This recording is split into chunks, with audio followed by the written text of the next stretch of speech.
But then speaking of malarkey, we get to the in-ring promo for the ages involving the Golden Fleece, Twinkle Toes, and Jerabloat. And I wrote at the top of it, oh joy, one can't talk and the other one won't stop. One's playing dress up, the other one decided to not wear anything special at all for the occasion.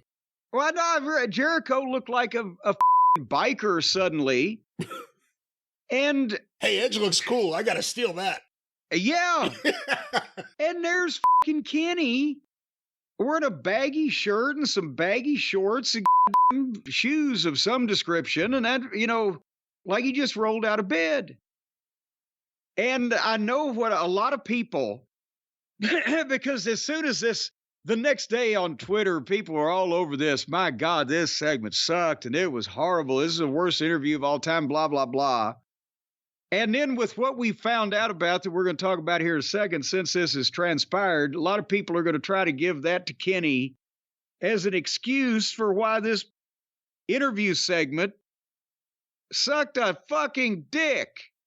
He was in too much pain. He couldn't form a sentence. No, because then in that case, he's in constant pain because he can never form a sentence. This was the classic Kenny Olivier promo. He has no conviction, no bass in his voice. He sounds like Mr. Rogers with Harpo Marx's fucking hair. He's blasé about everything. He's the most unaggressive fucking babyface you've ever seen. Nobody that you would want to represent you in a fucking fight of any kind. And he can't string 3 sensible sentences together that would make anybody interested in what he has to say. And this was just a classic example of that because nobody else had anything to work with much either in the whole segment, and it brought it all to light. And to blame his upcoming illness on, the crummy promo was classic Kenny. But they came out, Jericho and Kenny, and started cut a promo about Ricky Starks and Big Bill attacking both of them. And Jericho called them out. At least Jericho sounds like he means something. Even if, then there's the troubling visual of how his fucking, dissolution is going these days, but he sounds like he means it. And then here comes Starks and Big Bill. And Starks, he did cut the promo. He told Jericho that he sucked the life out of everything he touched, the inner circle, the Jericho appreciators, etc. But then Kenny just started blathering on. He was apparently trying to say things that he assumed might be cute. But it was boring. He didn't get to any point. He said nothing to interest fans in any kind of match. Everyone's face told the story. Jericho had a moment where he's like, what's going on here? And then Ricky Starks' face was all about, how much longer do I have on my contract? Yeah.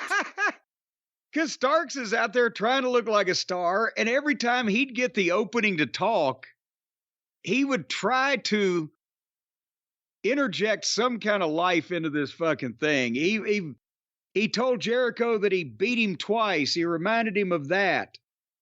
And every time Starks would get a chance to talk, he would try. And that's the problem is you could tell you could almost see him sweating because he knew he was trying.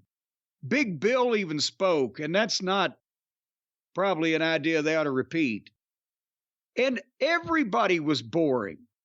And Jericho and Twinkle Toes were given the heels joke names for their team, and somehow they were accomplishing both getting bleeped by the network and falling flat with the live audience at the same time.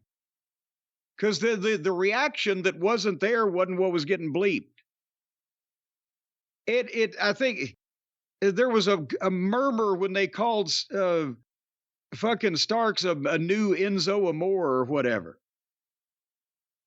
But it was much of it was unintelligible. It was like, what is this with Omega? what is this fucking guy saying? And then he bid everyone, and I'm not making this up. I wrote it down. Adieu, goodbye, mwah. He made a kissing noise. And good night, ba-bang. Good night, adieu, goodbye, mwah, good night, ba-bang. Less cringy than Jericho trying to get Big Billy Starks as a chant going. Well, why does this douchebag think that that's a thing that's over? Is that a thing he used to do, good night and bang for the Bullet Club or whatever, when he was in that in Japan? Let me explain something to you about the true believers, the moron fans who love Omega's matches and also have been insistent that he's a good promo. Because he would wrestle these matches in Japan, and then afterwards, when he's out of breath, he would get on the mic, and he would talk a little bit in Japanese, because he learned it over there. And then he would do the breathy, and then at the end, it was always the adieu, goodbye, mwah, mwah. He's like Miss Piggy. I mean, literally, he talks like Miss Piggy. He behaves like Miss Piggy. I think Miss Piggy has been a big influence on him. Are you trying to say that he's got a hand up his ass too? I'm just saying he speaks in a very similar way to Miss Piggy, but he's always done promos like this, and they've never been good. And but now they found out that he doesn't have to wrestle the match first to talk like that, because that's the way he talks. The sound of air escaping from a douchebag. He was in so much pain. You're lucky he was there.